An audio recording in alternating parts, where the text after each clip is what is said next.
All right, we are picking up where we left off in Genesis 31. It's 31b. 31b being starting with 22. When we left our protagonists, Rachel had just stolen the household idols of her father. As Jacob was stealing away from his father-in-law's house secretly, not doing what he was supposed to do. And it even says in here that Jacob deceived, I'm in verse 20 now, Jacob deceived Laban the Aramean by not telling him that he was fleeing.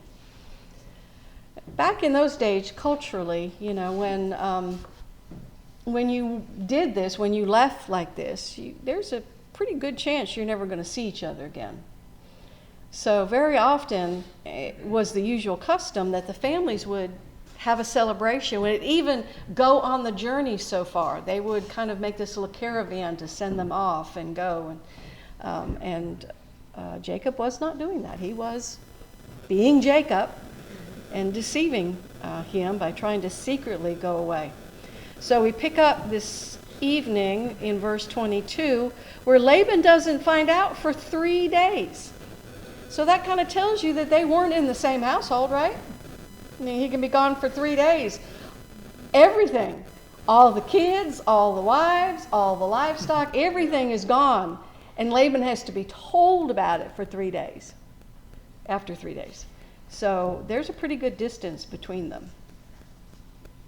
And then he took his kinsman with him, this is Laban, and pursued a distance of 7 days' journey, and he overtook him in the hill country of Gilead.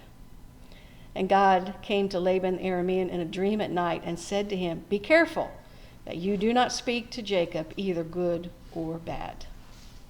What's that all about? Anybody know? No, he done chased him for 7 days. It's gonna be and he done stole from him. It's gonna be kind of hard to pat him on the back and say, "You've been a good boy." I just wanted to say goodbye. Yeah. I just came to see you off. That's right. Your head off. So, is Laban a believer in God? I don't think so, because Jacob stole his gods. Exactly. So Laban has a dream where he hears from God, capital G. And he knows it is capital G, God. How about that? Isn't that something?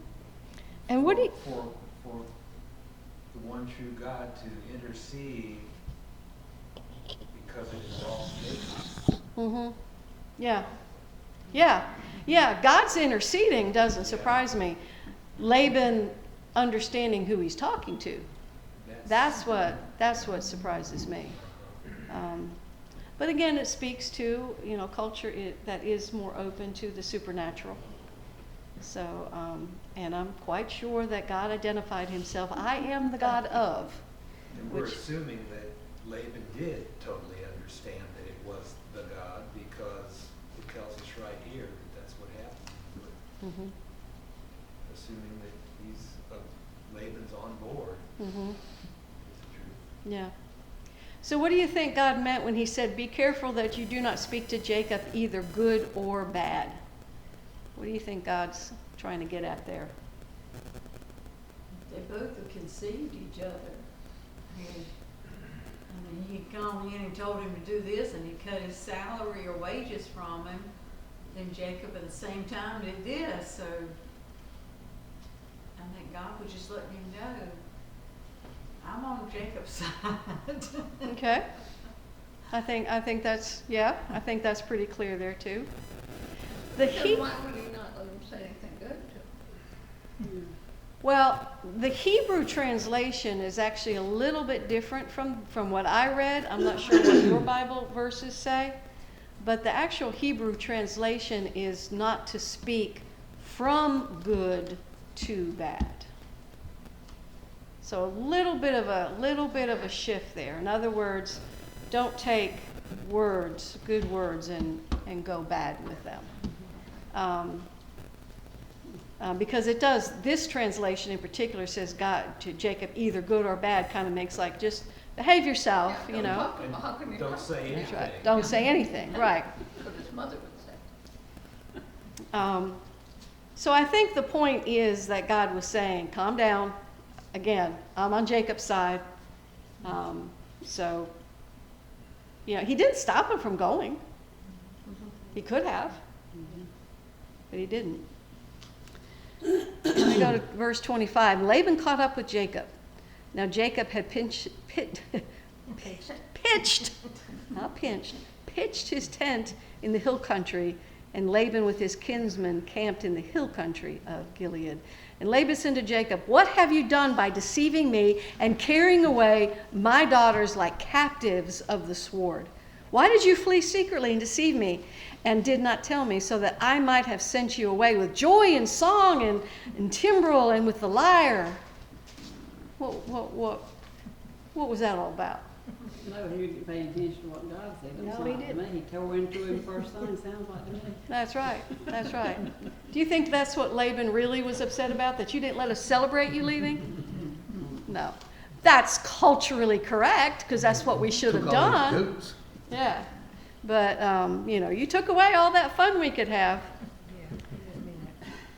And did not allow me to kiss my sons and my daughters. Now you have done foolishly. Isn't that interesting? Who did Jacob take? All of His wives. His wives, yes, but his sons. Yeah. Yeah. His wife, he's been tricked into marrying. It just says your daughters, it doesn't say sons? Mm-mm. Mine says his grandchildren. It says grandchildren. Mine Yeah. says my sons. Yeah. I think this goes back to whether you're translating literally or what he meant, okay? But if you translate literally, Laban is establishing ownership over his own grandchildren. I mean, there's, you know, some ownership over his daughters, although you gave them away to be married. You were paid for them a bridal rate, a very generous bridal rate. So, you know, they belong to him now. You know, I don't mean to sound slavery-like, but, you know, just like when you walk a daughter down the aisle, she's still your daughter, but she's first and foremost a bride, a wife to whoever it is that she marries. So it's interesting when you look at the little translation that what Laban is really saying is, I've got this ownership, these are mine, and you have taken them. And then what is interesting in the next verse, y'all look at verse 29, tell me what yours says. But mine says, it is in my power to do you harm. But the God of your father spoke to me last night, saying, be careful not to speak either good or bad to Jacob. Which he already did. You already did. That's what mine says, same thing. That's what Same mine thing? says. Okay. Mine says, I have the power to harm you. The last night your God and Father talked to me. Yeah. He's letting him know, hey, Yeah. if somebody had to talk to me last night, you're gonna be in big time trouble with it. Exactly. What do you think he's trying to say with power? What does he mean? He has the power.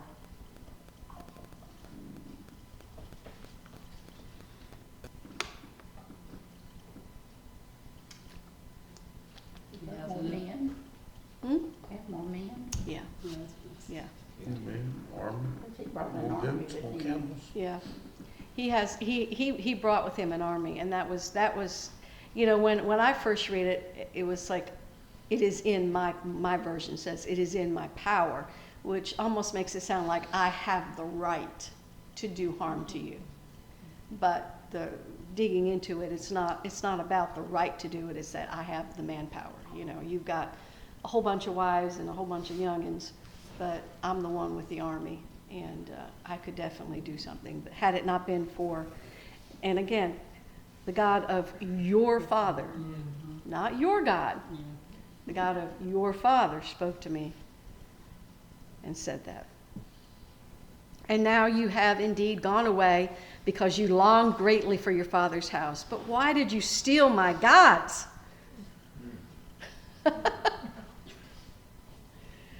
idolatry, deception, lies, threats. Hey, is it any different today? Sounds like today, doesn't it? Then Jacob answered and said to Laban, because I was afraid, for I said, lest that you would take your daughters from me by force. Isn't that terrible to have lived 20 years under this man, married to his daughters, and literally afraid that you couldn't have your family?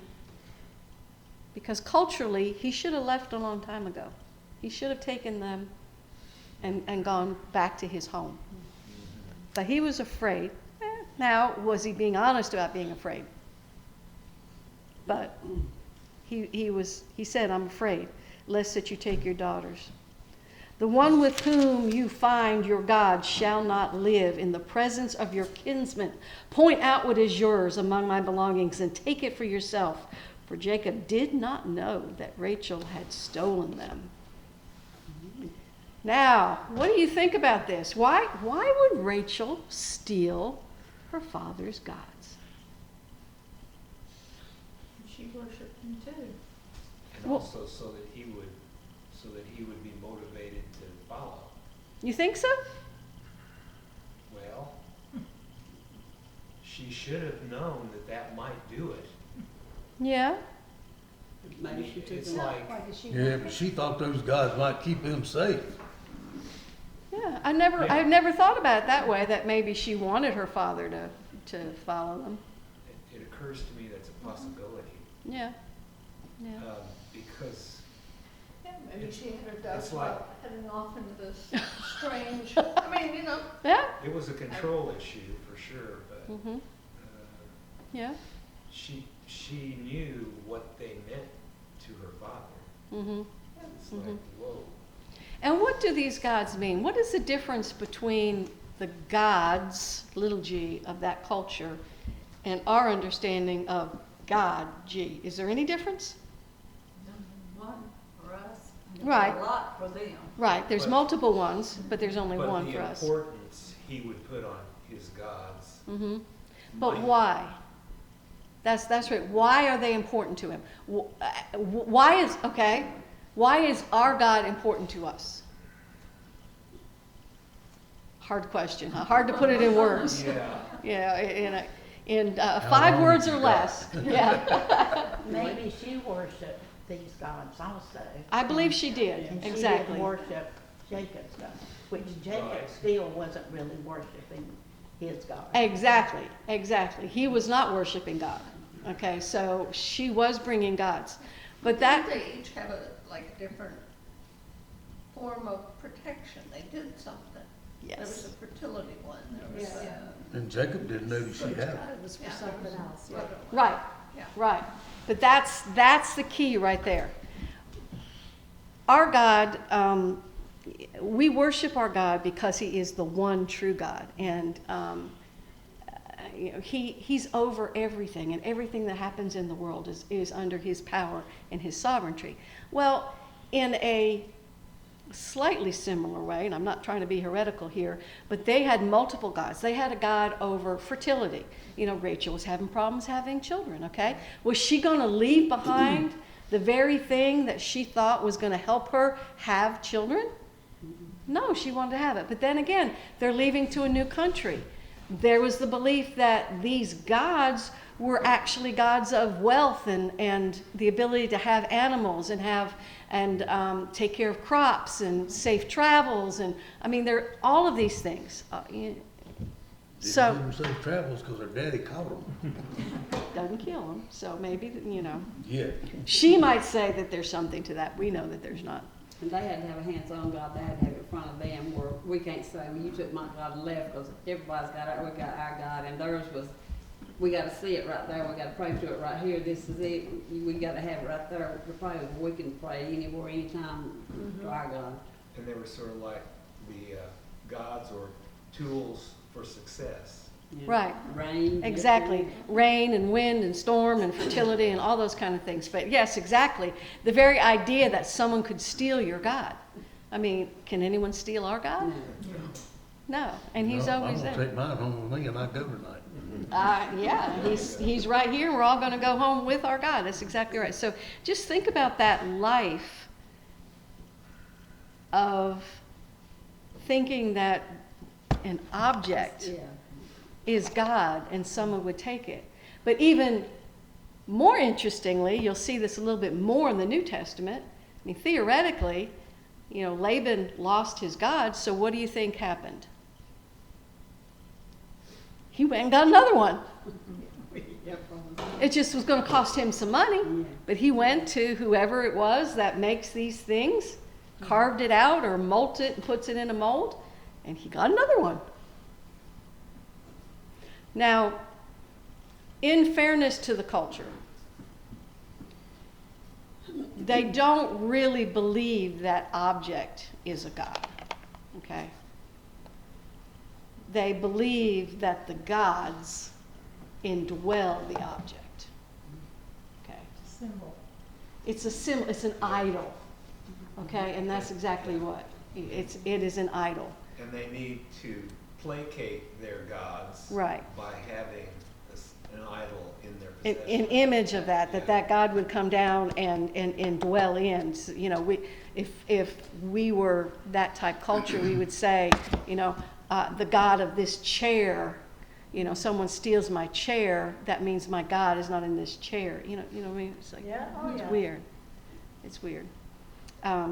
So it's not so much that it was the actual item, but the God who indwelled the item. But still, you take that God, you then have to go get another God and have to probably do a little ceremony and try and get the gods to come back into that image, that idol. Which is why one of the 10 Commandments is, You should have no other gods before you. and you shall have no images, yeah. Or any graven image. Any graven images, yeah. Because God is not in anything. God is in everything. God is everything. Yes, yes. All right, so Jacob just cursed his favorite, most beloved wife to death. In the presence of your kinsmen, point out what is yours among my belongings and take it for yourself. Interesting. So what does Rachel do? Did you read? Mm-hmm. So Laban went into Jacob's tent and into Leah's tent and into the tent of the two maids, but he did not find them. And he went to Leah's tent, and he went out of Leah's tent and entered Rachel's tent.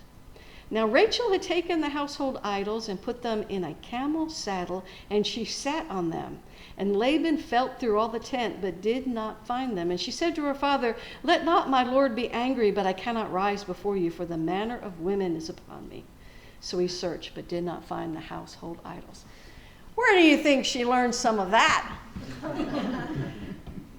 didn't fall far from the tree. Apple didn't fall far from the tree, and she married right into it. What she didn't learn from her father, she learned from her husband.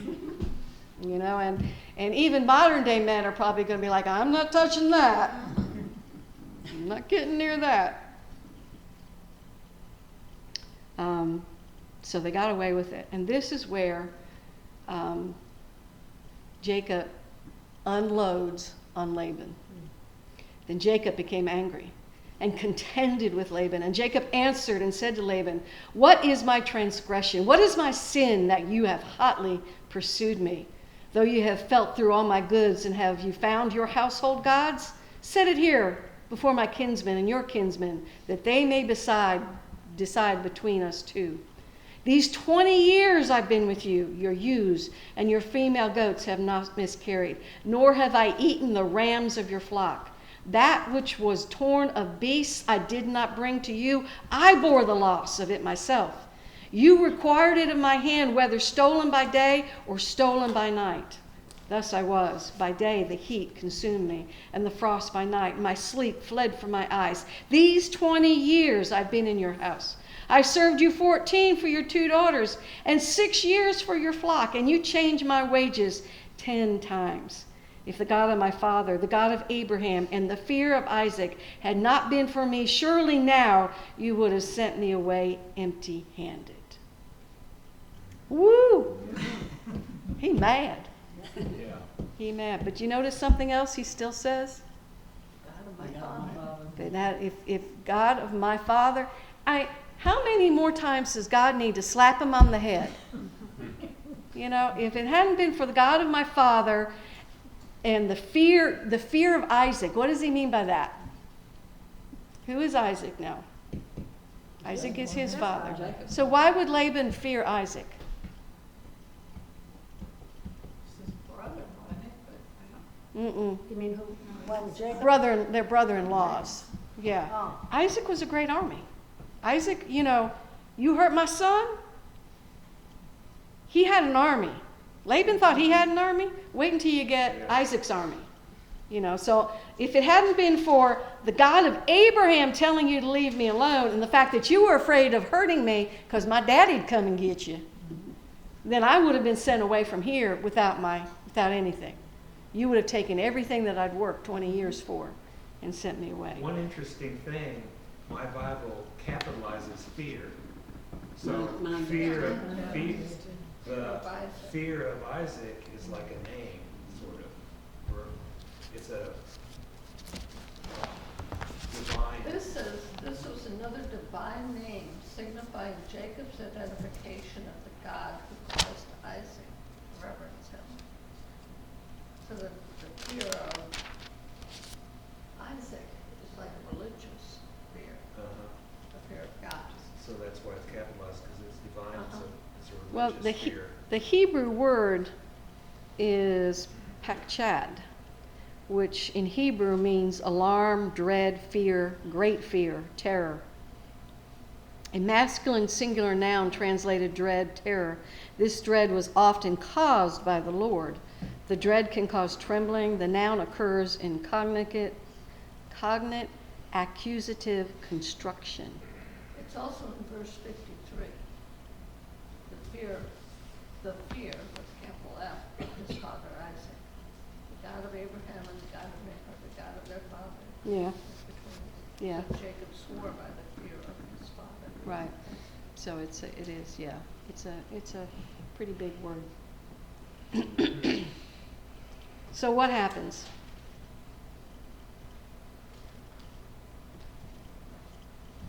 God has seen my affliction and the toil of my hands, so he has rendered judgment tonight. But he acknowledges God there. God saw my affliction, the labor of my hands, so he right there, it seems like it kind of acknowledges God, Mm-hmm. this himself. But Mm-hmm. So they make this covenant in Mitzvah. And what essentially is this covenant that they've made? I mean, Laban has nothing against him. I mean, can't prove anything. I mean, Laban cheated him. Jacob cheated him. They're both equally cheaters. They're both equally deceivers. They're both equally con men. In this particular instance, I would personally say that Jacob is probably more in the right. He'd worked, you know. He wasn't totally honest and upright in some of the things he did, but still, he was working. He worked off his wives. He worked off what he had. And again, he still is not acknowledging who God is, and that had he done things correctly, that God could have helped him do it correctly. You know, if he had said, Laban, it's time, I'm going home, let's do this right. There's no understanding of who God is, there's no trust in who God is. So they're at this place, and Laban answers him. It's interesting what Laban says. And Laban answers and says, the daughters are my daughters, and the children are my children. Are they? No. And the flocks are my flocks. Are they? No. He worked for them. That was the deal that they made. And all that you see is mine. But what can I do this day to these my daughters, or to their children whom they have borne? So now come, let us make a covenant, you and I, and let it be a witness between you and me.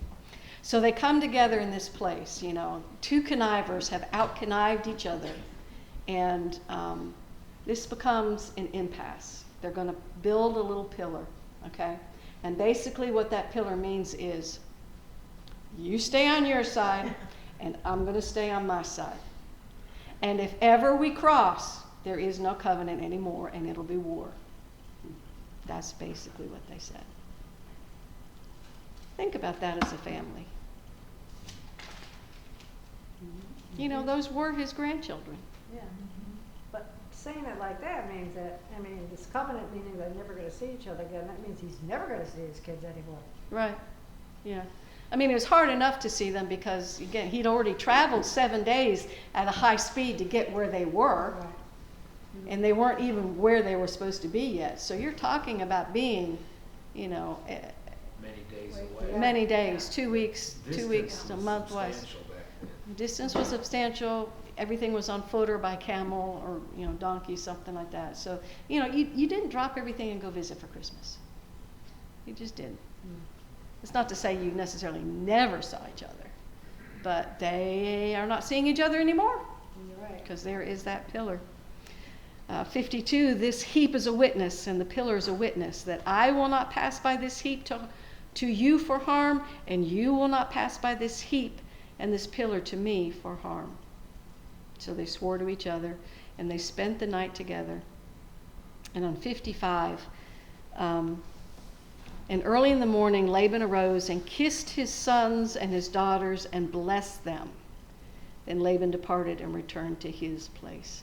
It's still just it's blessed his sons. They're his grandsons. I know why it doesn't say sons in here. What? This is a woman's Bible. Well, no, it's a translation thing, because if you didn't have someone in a Bible study saying to you, you say, "What are you talking about? His sons? He didn't have sons. He had daughters. What are you talking about?"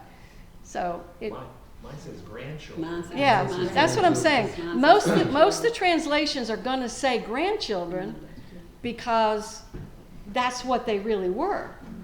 But the fact is, he's claiming them as his own in the actual language. He's not just saying my grandchildren. He's saying his sons. So that's the thing, Nancy, why most pastors have so many different Bibles. Because you got to read this and this one and Yeah, this yeah. one And see, and then put it all together. put it all together and try and figure out what in the world are you trying to say, Lord? Yeah. I wonder if Rachel sat on that camel all night.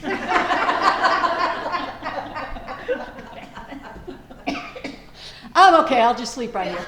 I'm good. Prop me up. Imagine. Oh. Wakes up and it all falls down, her father's still there. Yeah. But you see, what's one of the biggest points? And when we get to the end of Genesis, we're going to take a whole session and just simply go over all the main points. What is it? What is it that we need to pull from it? But right here, right now, who is Jacob? Jacob is Abraham's grandson, Isaac's son, going to, in the next chapter, become Israel, the forefather of the state of Israel right now, head of the tribes, head of the kingdom. And yet, And He's still a schemer and a deceiver. Doesn't have any self-awareness. no self-awareness, no awareness of God, bargains with God. God proves over and over again, I've got you, and he refuses to believe. yeah. He's trying to do it on his own. He's still doing it on his own. And we wonder why we struggle. If he had stayed at home, would he have learned more about God and? Well, that's really an interesting question, Vicki, because he was an adult when he left. And Isaac was sacrificed almost. Isaac was almost killed for belief in God as an adult, and he laid there and was willing for his own life to be taken for the one true God. And now his son doesn't even acknowledge that God? So what is Isaac not doing? Teaching his Teaching him kids. about God, yeah. Teaching his kids. Mm. Yeah. Is it one of those things where the wife does the teaching? Maybe he's homeschooling. They're Yeah. homeschooling? I will confess, true confession here. I was a daddy's girl. My daddy, anywhere he went, even the hardware store, and this was the old-fashioned hardware stores. These weren't Lowe's, you know, those old-fashioned hardware stores. I would go anywhere with that man. I idolized the ground he walked on.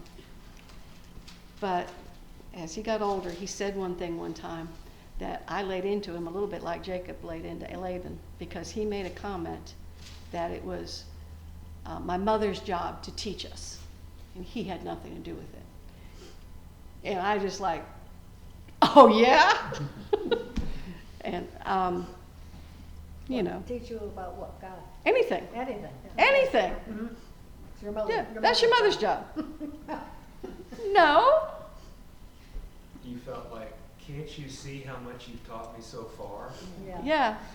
But also, it's the shirking of responsibility. That's the thing. I mean, I learned a lot from him, and I sat down. I mean, he was the one I went to. I was the kid in school. You'd never know this. I mean, what am I doing right here? I'm running my mouth, right? Do you know, in school, I would never open my mouth. I would never ask a question.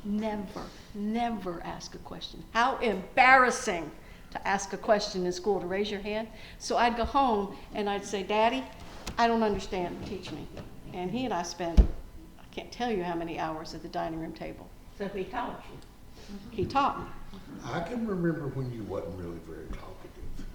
You gotta be remember quiet. that I go back a You bunch be of years before these people. You be quiet. You be quiet.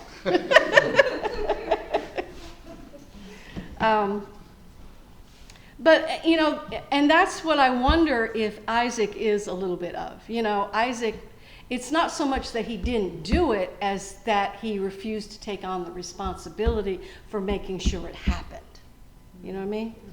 So, you know, if you kind of say, well, that's not my responsibility, then you're not conscious to make sure that these lessons are given. And of course, you got to remember, there weren't even scrolls back then. You know, this is before Moses. There was no Torah. There was nothing. There was nothing except the supernatural presence of God. That's why I say God talked to him. I believe I would have said, listen, Jacob, you know, God came to me last night and told me that you were going to be a great person. And Yeah. I mean, you know. Yeah. But it also goes to, you know, whatever Isaac did or didn't do, it didn't stick. And also that no matter when it doesn't stick, God's not done with you until he's done with you. So, yeah. Any other questions? Chapter 32. Now as Jacob went on his way, the angels of God met him.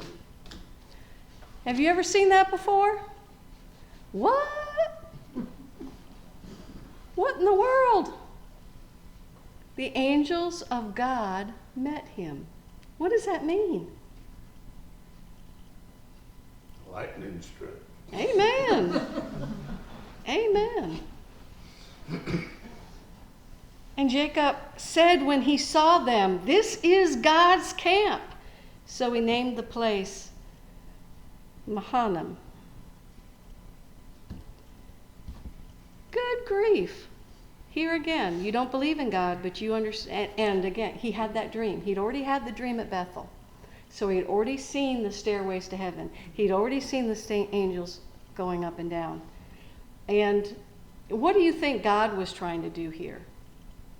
What you know, if Jacob had just broken rank with that part of his life, okay, he can never go back. He can never go back to Egypt. And he's heading back where now? Home. What's home? What's there? Hmm? No, it's not Israel yet. Esau. It's Esau. It's his dad. It's his mom. It's everything. He's going back home to everything that he created there. So what is God doing? Is Isaac dead by this point? I'm sorry? Is Isaac?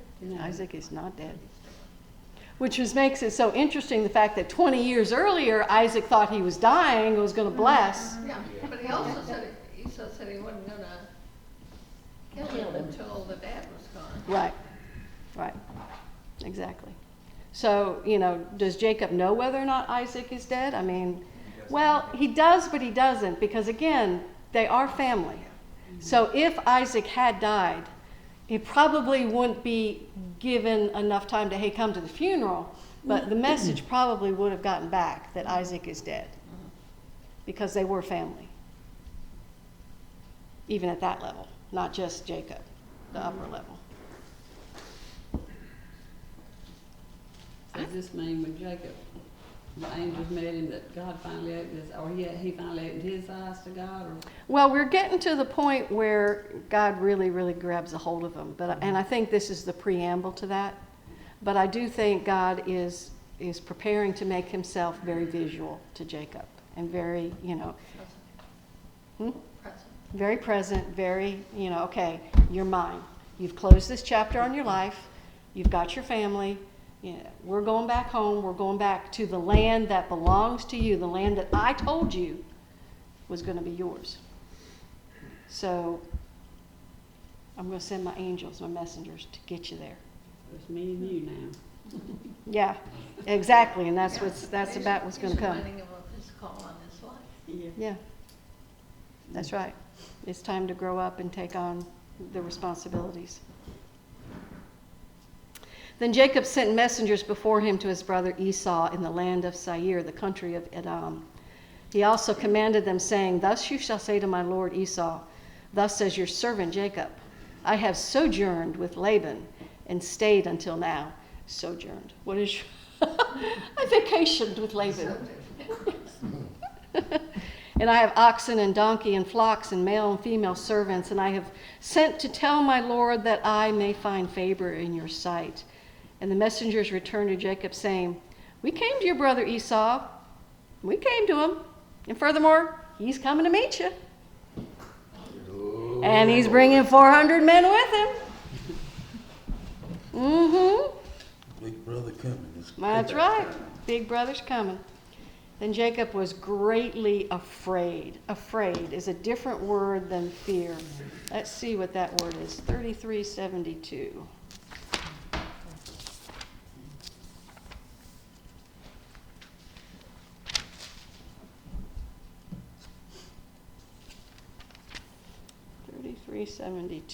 is Yahweh.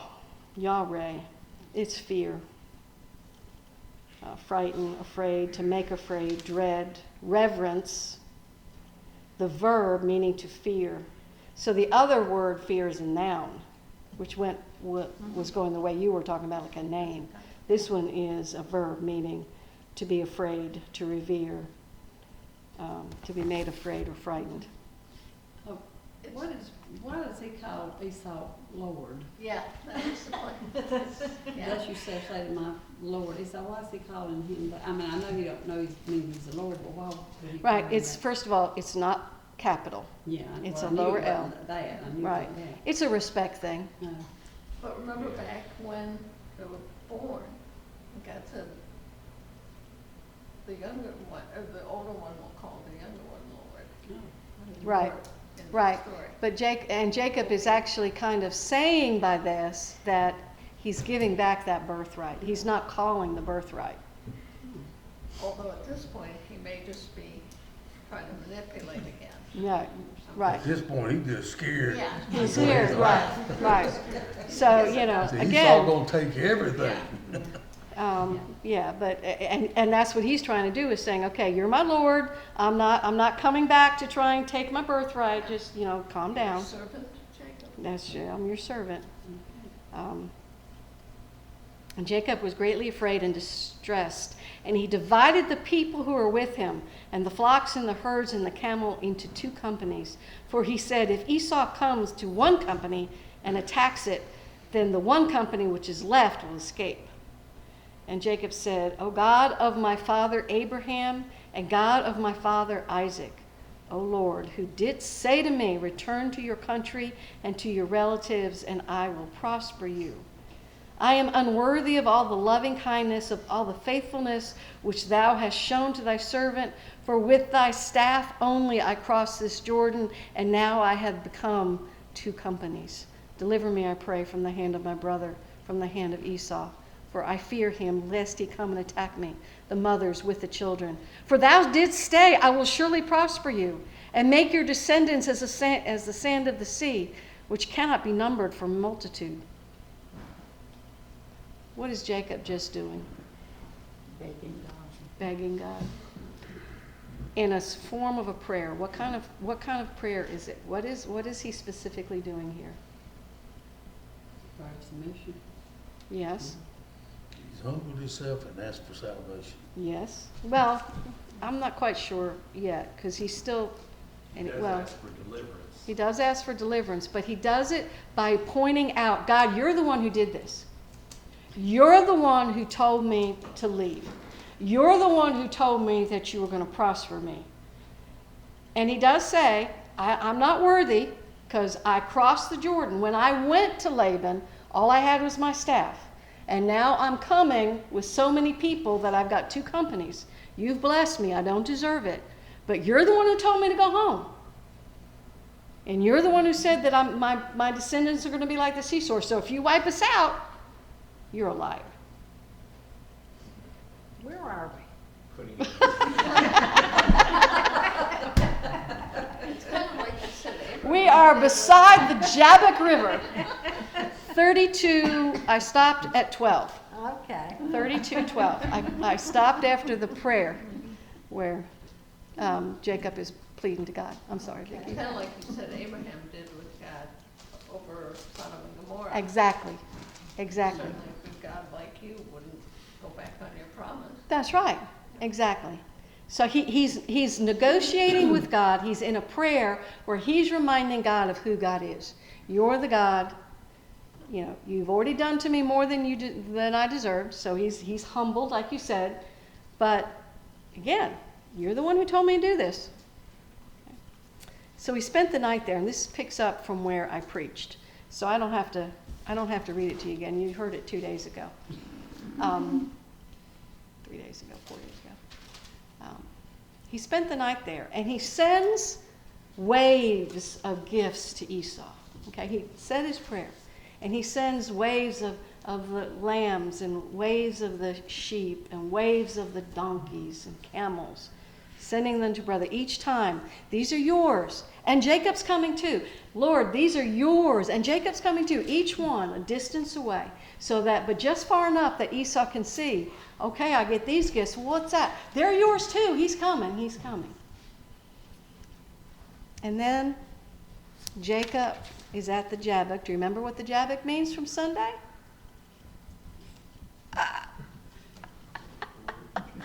Don't you hate a test? Poured out. The Jabbok means poured out. And he sends his wives and kids over on one side of the Jabbok, and he goes back, and he wrestles there. He wrestles there with a heavenly being. Most theologians would kind of say that he wrestled with the pre-incarnate Jesus. But it could have been an angel, because the angels he'd already seen. Either way, he was wrestling with a divine being. And I'll just kind of reiterate what I said in my sermon.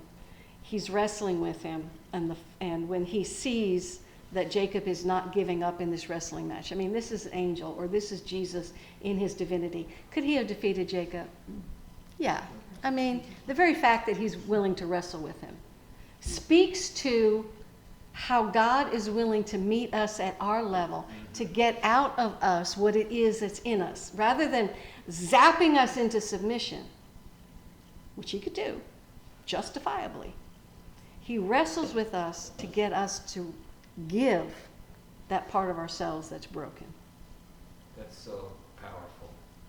It just speaks to who God is. Yes. So he's wrestling there, and he sees that Jacob's not giving up, so he touches him in some versions will say hip, some versions will say thigh. Thigh being the strength. Do you remember we saw that weird kind of promise? You know, if you're going to take an oath, somebody puts their hand. Again, that's kind of talking about the strength, your strength. You're in the case of the oath, you're putting your hand on that person's strength. So when God hit him in the hip, he was essentially separating him from his strength, proverbially.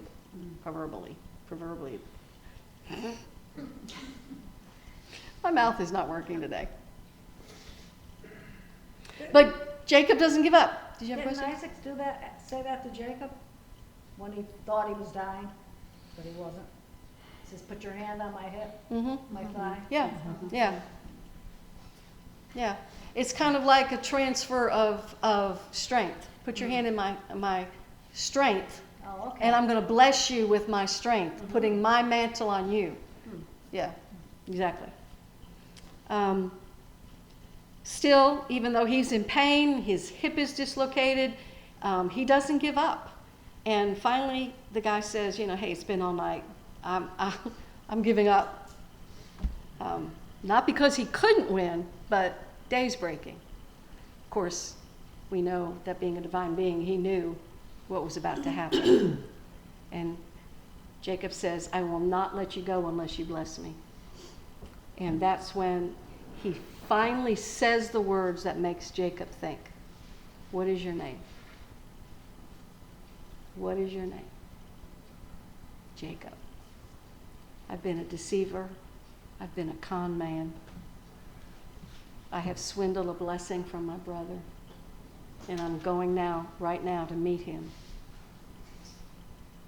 And I'm afraid. That realization of who he was. And this angel, or Jesus, says to him, your name is no longer Jacob. That's not who you are any longer. You are Israel. You are Israel. You have striven with God, and you have prevailed. What do you think? What is the meaning of that?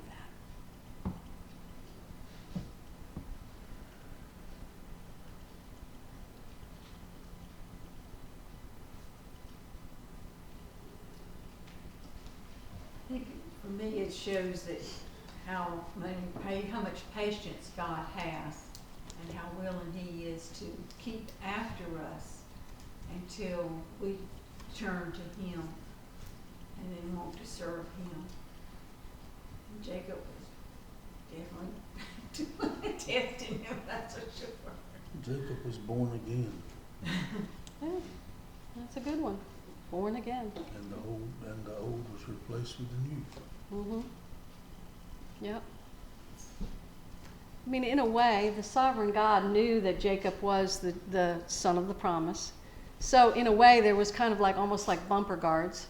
There was only so far Jacob was going to go, astray. But Jacob listened just enough to God that he stayed within those boundaries.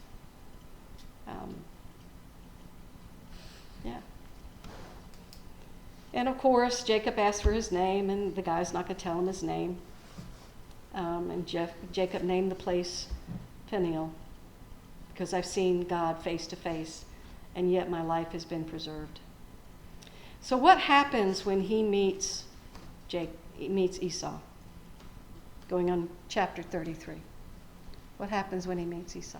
It's a happy reunion. Yeah. Yep. They ran to each other and hugged and cried. Yep. All of these waves and droves of things have come up, and they go face to face, and Esau says, what's all this about? Well, they're all for you. I don't need them. I'm good. We're okay. No, you have to have them. I don't need them. Take them. All right. But it is interesting that, he'd sent all these animals and droves of animals and all that, and he put the women and the children up front, but then he did separate them and kind of go in front. When you first read it, you think, well, you're going to send the women out there first? But he didn't. He got in front. And, of course, the two brothers, they ran to each other, they fell on each other, they wept, and that's when he said all those things that he said. Who are all these people? We're good. Come on back. I will accompany you back home. What does Jacob say? No. We're good. We're this huge company. Got little kids. Yeah, we've got little kids. We got animals that are nursing. We can't keep your pace. You go on ahead. well, where was Esau headed to? Originally, he was ready to go after his brother. Don't really know that. There's nothing in Scripture that says for certain that he left with these 400 men to kill him. No, doesn't say it. It sounds like it. It was assumed, It was assumed because that's what we always assume. it's human nature to assume that. Right. Yeah, he's gonna take 400 men with him. Yeah, it's not like he's out there riding by himself and a couple other people. He didn't really know what Jacob had in mind. That's true. Neither side knew exactly what the other side was up to. Also, you wonder if God intervened supernaturally and helped Jacob in this sense. In other words, Like changing Esau's mind, if that's what he's like saying. that, yeah, like or helping, yeah, changing Esau's mind. Yeah. That's right. I'm quite sure he did because, again, Esau is still a child of Isaac's. So he is still going to be blessed. And he does. He becomes the Edomites. So he becomes a great company and he becomes very wealthy. He was left alone with all of his father's wealth. Yeah. And it never really defines when Isaac actually does die as far as who gets what. But they didn't go the same place. Did one go one way and one the other? Let's talk about that. Okay. Let's talk about that. If I start at 33, verse 12, then Esau said, "Let us take our journey and go. I will go before you." But Jacob said to him, "My Lord knows that the children are frail and that the flocks and herds which are nursing are a care to me, and if they are driven hard one day, all the flocks will die. Please let my Lord pass on before his servant, and I will proceed at my leisure according to the pace of the cattle that are before me and according to the pace of the children until I come to my Lord in Seir." So what is Jacob saying? Okay, now Jacob has just spent the night wrestling. Jacob is limping after having seen God face to face. Okay? He has just had a mountaintop experience. So what does he say to his brother? Seir is where they came from. That's where Isaac and Esau were living. Jacob is just saying, "I will come to you at home." Right? Okay. And Esau says, "Please let me leave you with some of my people who are with me." But he said, "What need is there? Let me find favor in the sight of the Lord." So Esau returned that day on his way to Seir. So Esau says, okay, takes his prizes because he did finally agree to take them. And where does Jacob go? Succoth. Yep, and Jacob journeyed to Succoth and built for himself a house and made booths for his livestock. Therefore the place is named Succoth. And if we finish out the chapter, now Jacob came safely to the city of Shechem, which is in the land of Canaan, when he came from Paddan and camped before the city. And he bought the piece of land where he had pitched his tent from the hands of the sons of Hamor, Shechem's father, for 100 pieces of money. Then he erected there an altar and called it El Elohi Israel. Jacob may have wrestled with God and may have seen the face of God, but he hasn't totally given in to becoming Israel. He is still Jacob, and he still just deceived his brother. Yep, sure is. Yep. I'll see you at home. So Esau goes south, home, and Jacob heads north. Starting first in Succoth.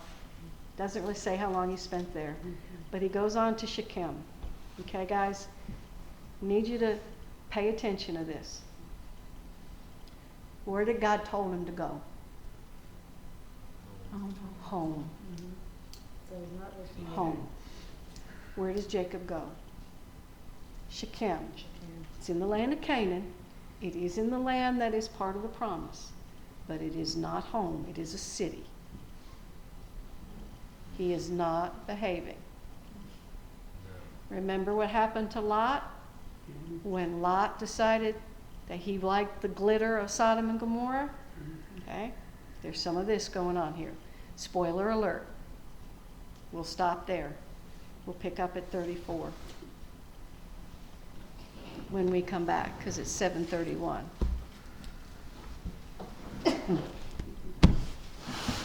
So his brother's going there, going home, expecting him to come, he doesn't show up. And he heads north. Got me again.